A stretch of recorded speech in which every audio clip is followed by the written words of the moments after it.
All right, this is the fourth attempt at the broadcast because internet connections issues have caused the disruptions. So this is part A of the Khoodeelaar campaign, Khoodeelaar television channel being broadcast only on the internet. Now, this is the latest edition, continuous edition dedicated to the campaign for justice for baby angel Geronimo.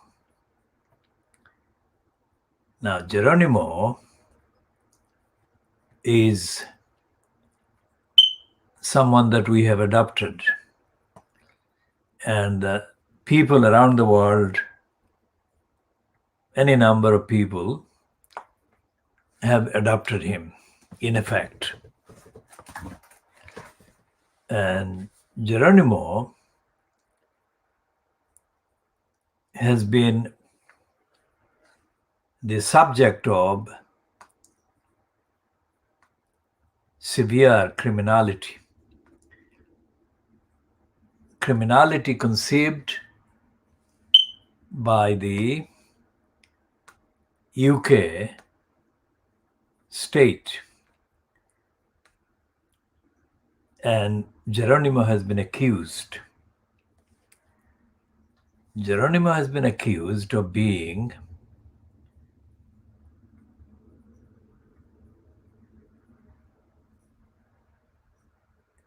ill, which is the last thing he is.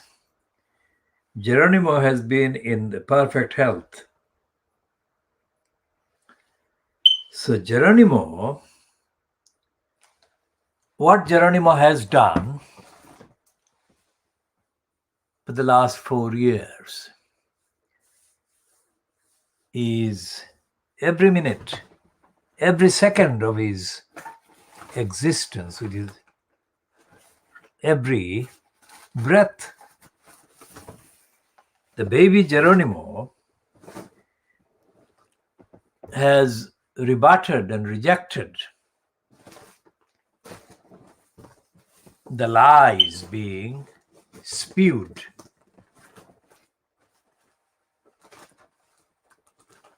by the UK state via this department called DEFRA. Whereas DEFRA has said publicly that Geronimo is ill.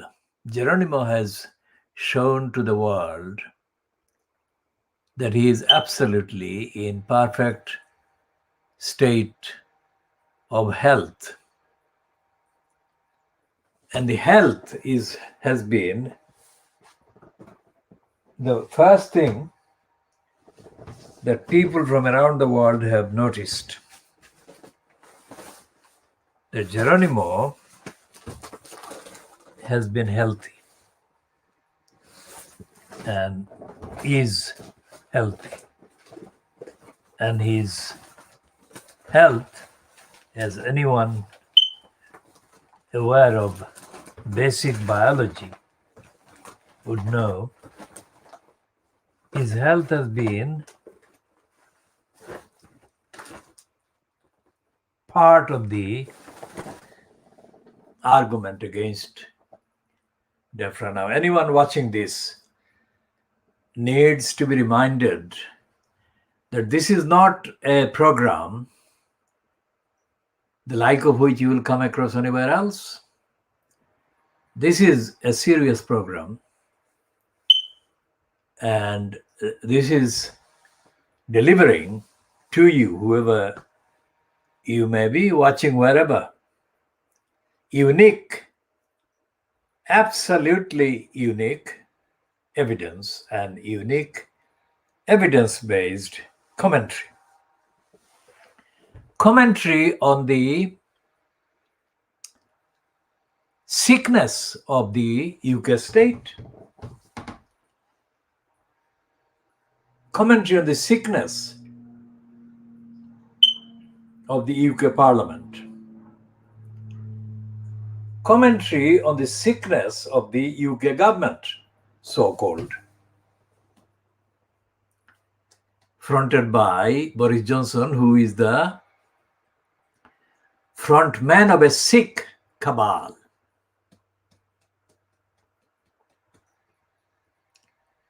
So this is not a program that you should be watching if you are watching it for anything other than to learn about the very serious darkness that dominates Little England. Little England is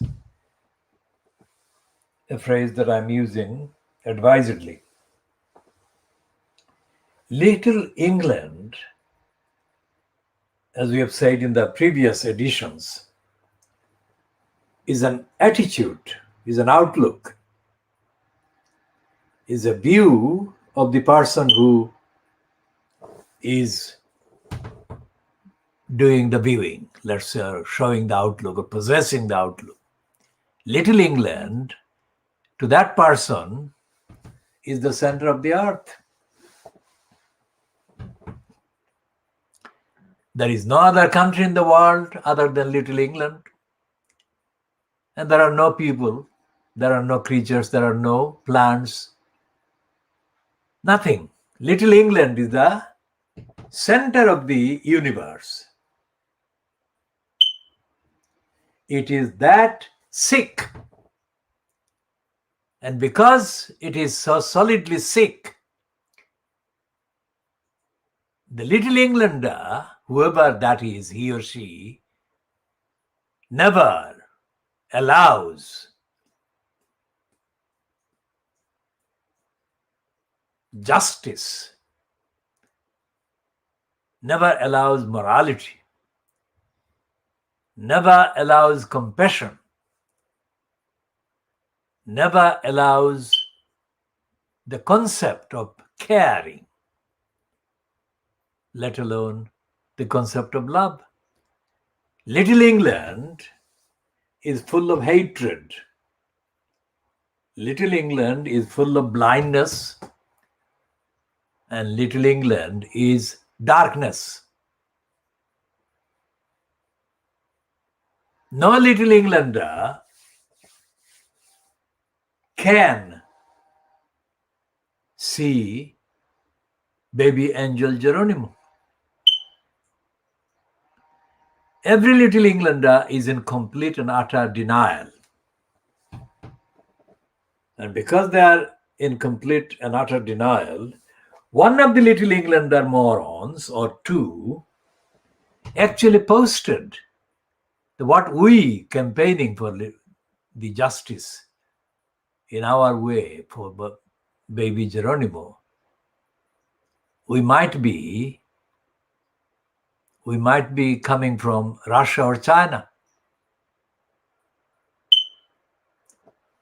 And there is no evidence rationally, factually, morally, ethically for anyone in their minds to say that. Only a sick, dark mind mentality would have said that the Khoodeelaar campaign and the associated platforms that have been voicing in the strongest terms solidarity with the movement for justice for baby Geronimo were actually suspect outfits coming from Russia or China. Now, this is the measure of this stupidity, criminality, corruption, and brazen racist idiocy that has also marred, in some way, not necessarily definitively, but in some way marred the other genuine supporters for justice for baby Geronimo. But we note that because these criminals, racists, idiots, haters never actually focused on dedicating whatever time, resource they had to actually opposing DEFRA and actually opposing what this congenital liar Boris Johnson was doing. What do I mean by doing something? I mean, instead of looking for excuses to derail and distract from the actual focus of our campaign, there should have been actually reading carefully what we said about the action. For example, we asked people, some of them, not everyone, about the law. Now, as I said before, the illegality of DEFRA, the cruelty of DEFRA, the criminality of DEFRA in their scheme and their plot against baby angel Geronimo has not been mentioned by any Fleet Street papers or media. Now, that aspect of the criminals at DEFRA and the criminals in Downing Street would have made significant difference if that was being reported and diagnosed. The very first time anyone in any Fleet Street outlet mentioned the intentional criminality being perpetrated by UK central government departments, to my knowledge, I'm saying, to my knowledge of Fleet Street, in the context of the campaign for justice for baby angel Geronimo. The first time this ever happened, a reference to the wanton intentional criminality, wanton intentional breaking of UK domestic acts of parliament by the UK government, was done in the piece that the Financial Times senior reporter Chris Cook posted on the 30th of August, which was printed in the Financial Times as a notebook next to the editorial column of the Financial Times on the 31st of August. And in that, Chris Cook says that civil servants, that is, central government employees in Whitehall, are quite concerned about the impact of embarrassing news about ministers. That's the first time. Now, that piece by Chris Cook, I commentated on and diagnosed overnight in live posting. Now, anyone who is a racist, dark ageist, hostile, apparent supporter of the campaign for Geronimo would have been very upset about the length of my pieces and the immediacy of my commentary.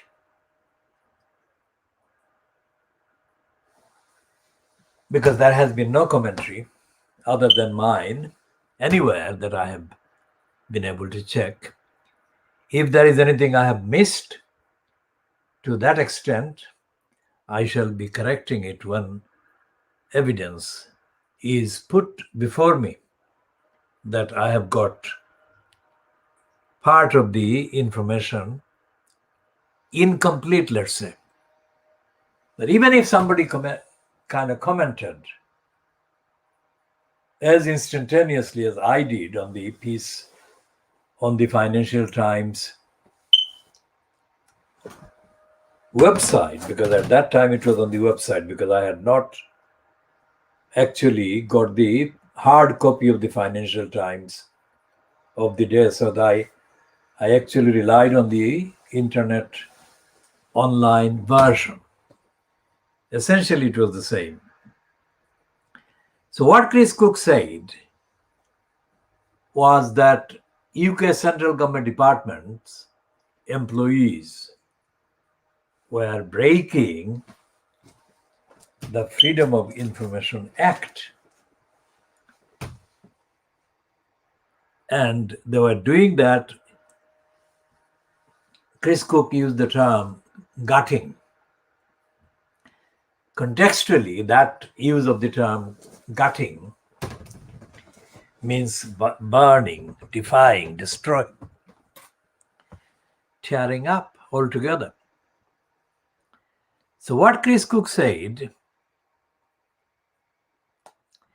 in his piece originally posted on the Financial Times website on the 30th of August 2021,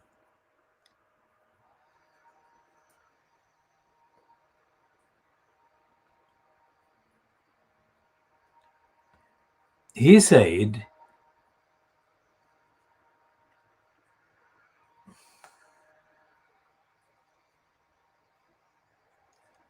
in the Financial Times, the headline, UK officials are going to great lengths to keep their secrets secret. And that is how the online piece has been displayed. And what he says, he starts by saying, back in 2015, a pair of senior British government officials were castigated, that is, strongly criticized, by a judge. And the name of the judge is Mr. Justice Charles. And the ruling, the contents of the castigation, the criticisms, were contained in the case number GIA/2410/2014. Now that means that the case must have been filed in 2010 originally. And there are more than 100 columns in the ruling. There's a ruling from the tribunal. And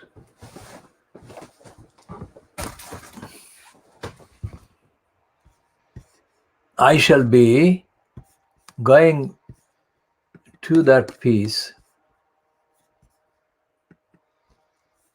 in order to get the actual paragraph from the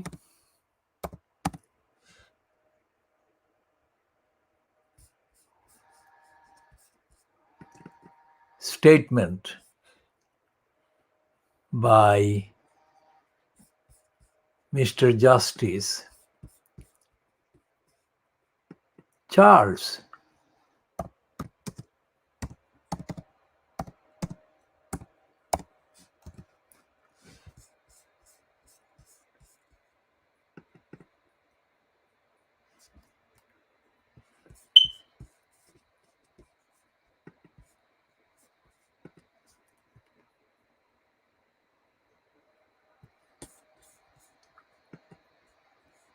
Anyone watching this program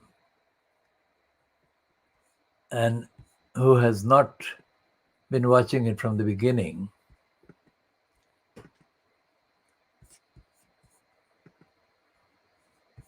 is reminded of what we're talking about. This is a program that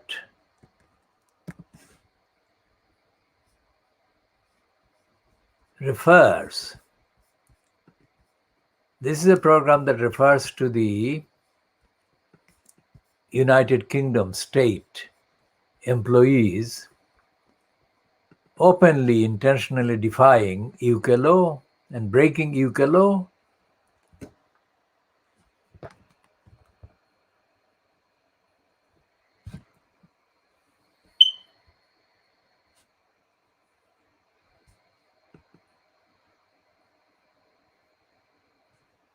And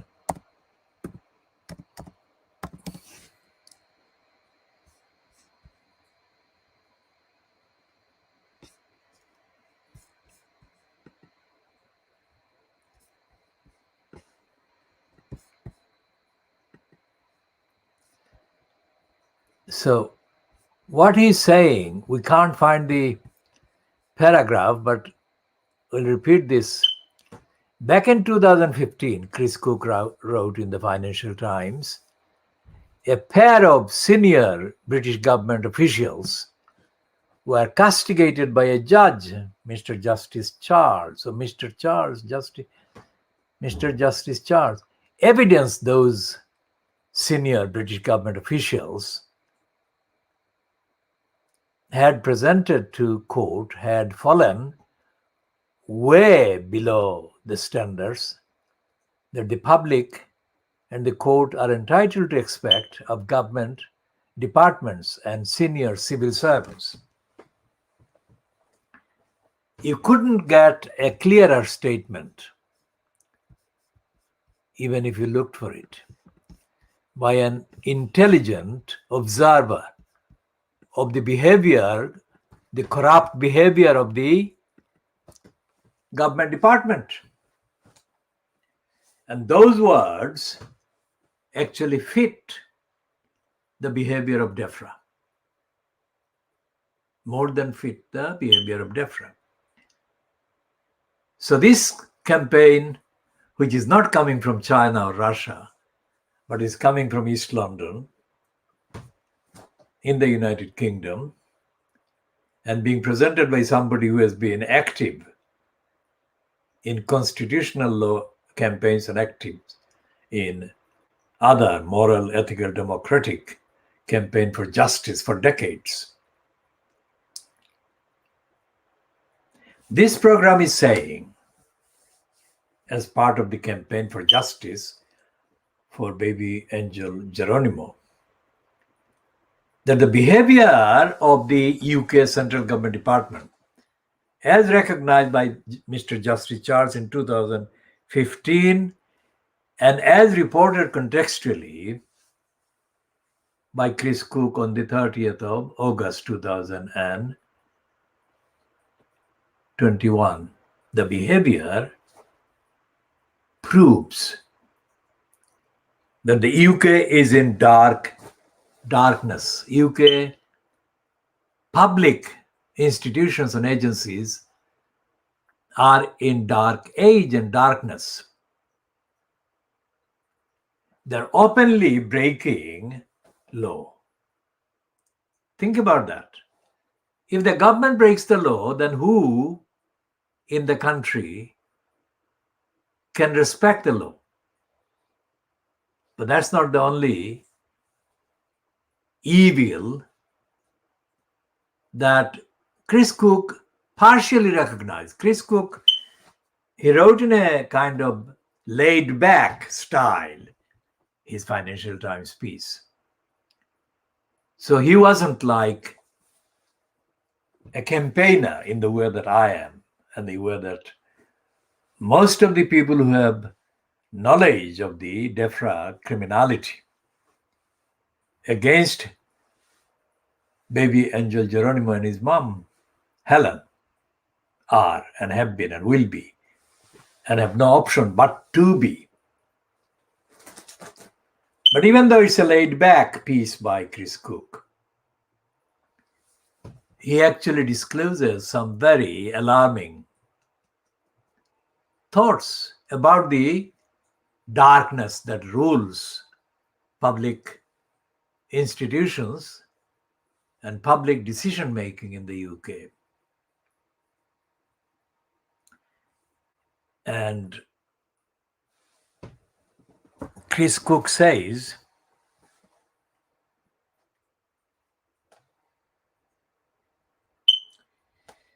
in his piece, okay,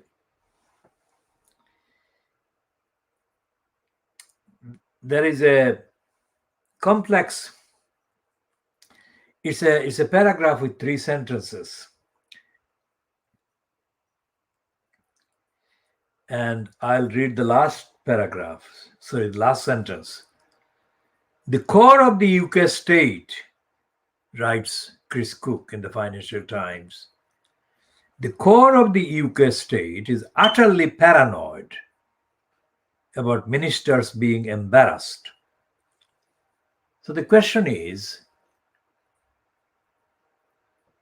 reading this, did Boris Johnson's Australian,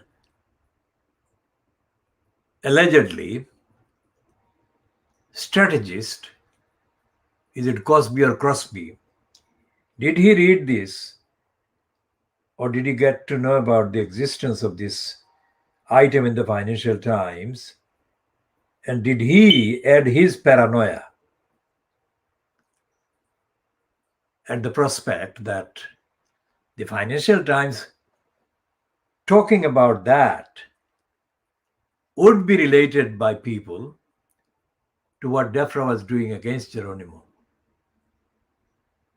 And if that happened, how long will it take before the confession is published about the impact of this Financial Times piece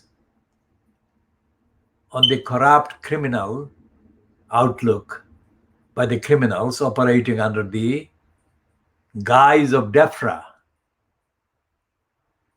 And what extra criminality did they add in their plot to the plot against baby angel Geronimo? Because it says, the core of the UK state is utterly paranoid about ministers being embarrassed. Where did Chris Cook come up with that kind of statement?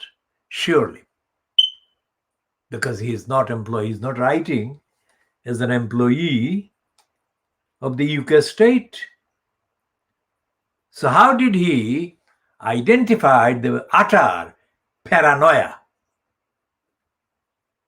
about ministers being embarrassed? And which minister or what number of ministers would have been utterly paranoid about this kind of item in the Financial Times being shared throughout the day on the 31st of August 2021? And what would the criminals do in aggravating their hatred and their spite and their murderous errand they had been cooking up against the baby angel Geronimo? Because this kind of condemnation of the government department would be embarrassing to the ministers, to the criminal George Injustice, and to the congenital liar Boris Johnson. Because Boris Johnson said a very strong and defiant, murderous no to the question about that plot being dropped, the murderous plot being dropped against baby angel Geronimo. So when the reporter reporting that no was asked by our campaign,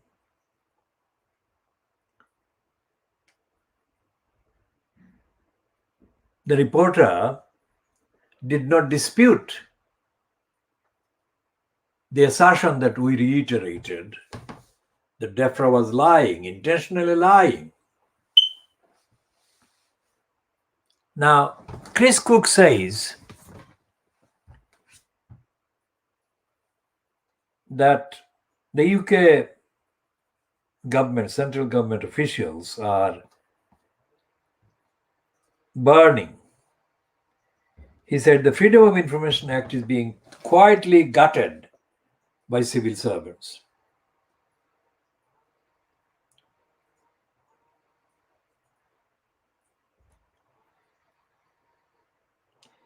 And he says that there was a strategy in the burning and in the denying of the requirements of the FOIA, the Freedom of Information Act, because the strategy was being run from the Cabinet Office at the center of Whitehall, that is the center of the London HQ of the British central government bureaucracy. And the strategy, says Chris Cook, the strategy being followed, being operated, directed from the Cabinet Office, was to stop a request made under the Freedom of Information Act. It was not an exciting request, just for some appointments from a minister's diary. And then Chris Cook adds, and I quote, "But the British state now fights transparency by any means necessary." It's not a qualified statement, it's not a conditional statement, it's an unqualified, absolute statement of fact that Chris Cook is writing.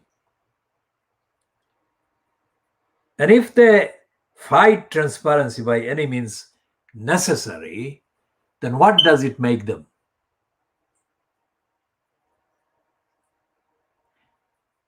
That makes them operators for the dark age, operators for darkness, as opposed to transparency. And by any means necessary, if that is said about personnel who are capable of using any power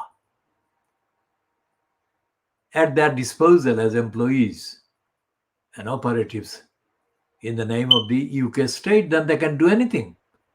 They can make damaging claims and they can do damaging things.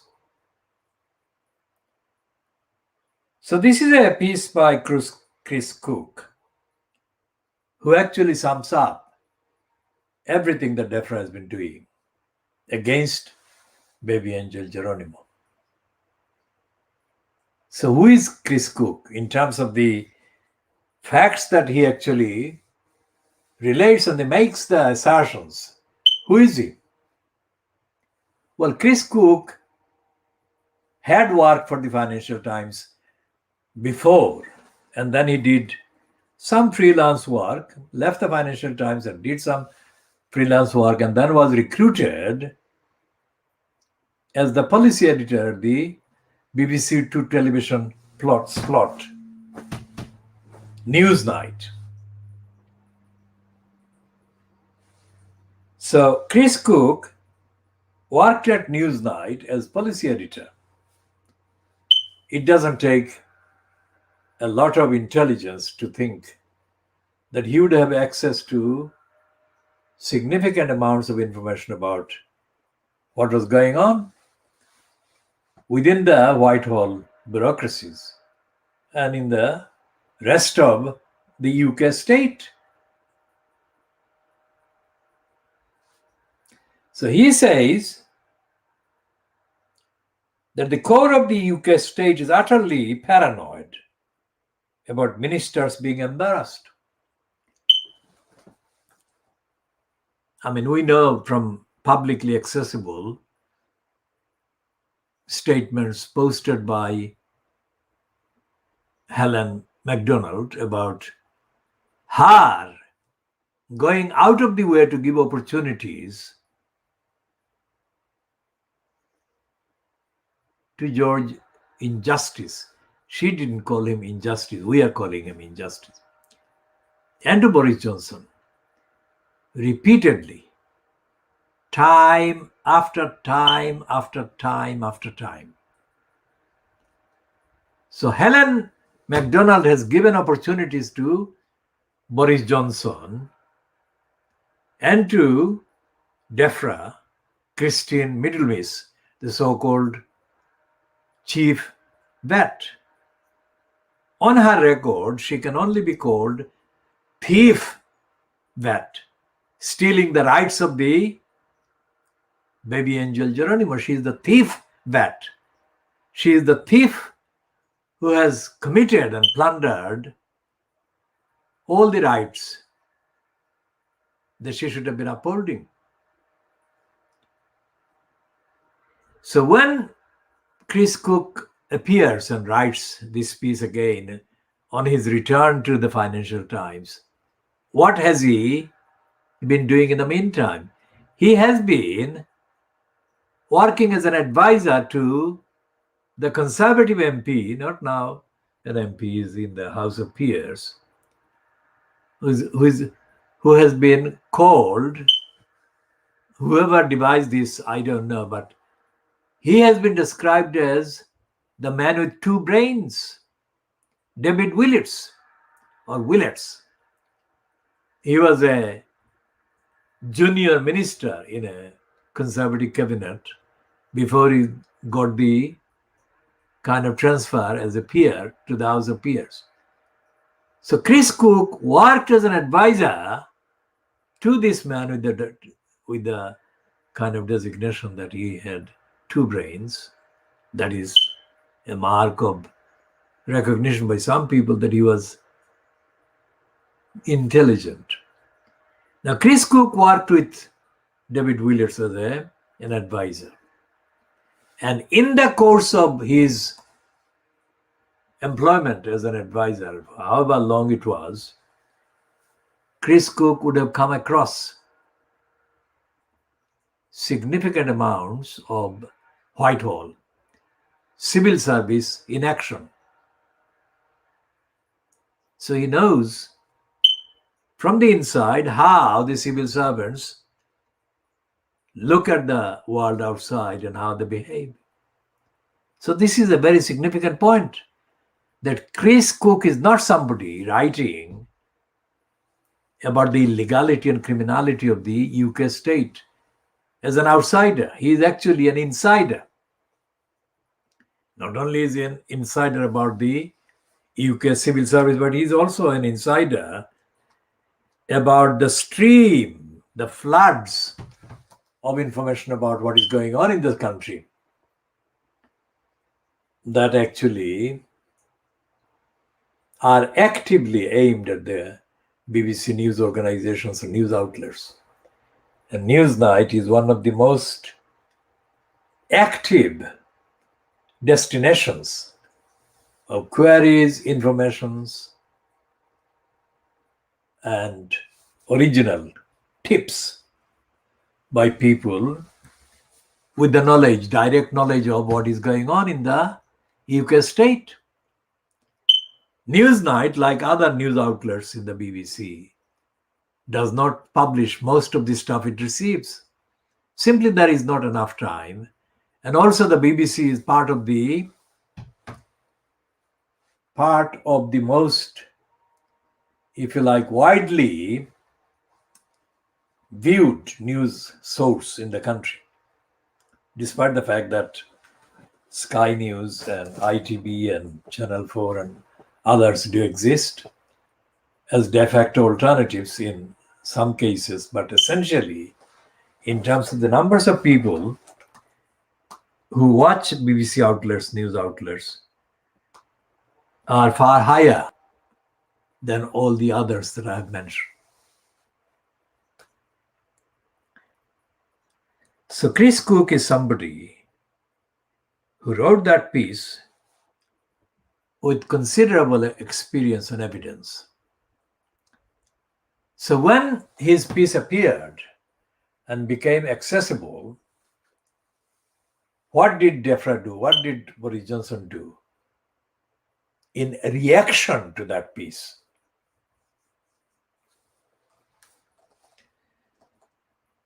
And the questions that I have asked again are questions that must be continued to be asked until justice is done to the baby angel Geronimo.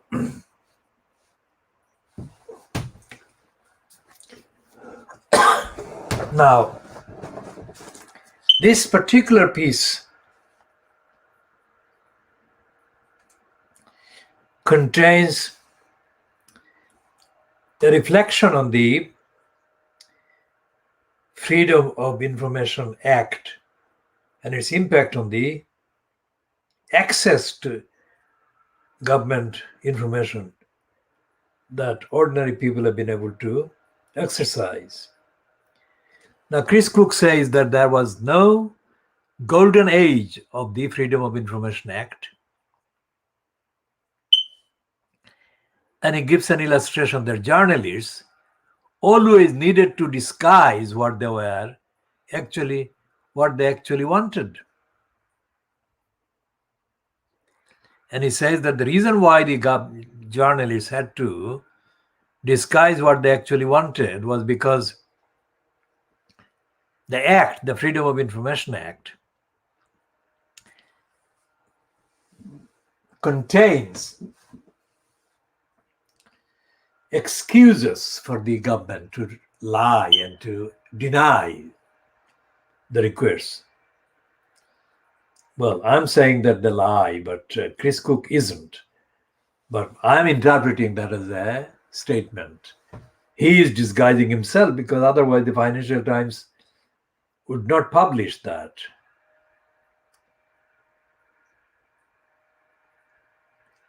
And this is very, very important. He says, some institutions, particularly the Cabinet Office, have habitually disobeyed the law. Now, Chris Cook is not saying that just by accident. He's saying that from experience. So he was already a senior reporter, post holder in the Financial Times before he moved away and worked as an advisor to David Willetts and also as the editor, policy editor at the BBC Newsnight. So he's saying on all the evidence that he has witnessed and gathered, he's saying this, that the law, that is the Freedom of Information Act, the statute, the Act of Parliament itself, gives the government, the UK government, the right to keep some types of information secret.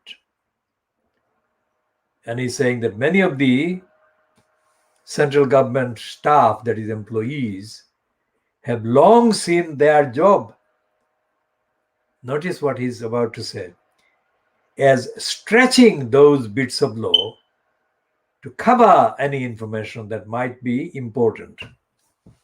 Can't be simpler than that. Can't be more straightforward that the UK Central Government Department employees have been lying. Now, everything that Helen MacDonald has said in the last 6 weeks, let's say, about what she has been saying, what she has been asking DEFRA over the last 4 years, is being, if you like, confirmed in that short article by Chris Cook. That the civil service employees in the government departments would stretch the excuse that the Freedom of Information Act already contains to deny requests. The civil servants would stretch that as far as they could. So they would lie on and lie on and lie on, which is where the commentary that I put at the time, overnight, repeatedly said that legal action had not been pursued and should have been pursued and should be pursued.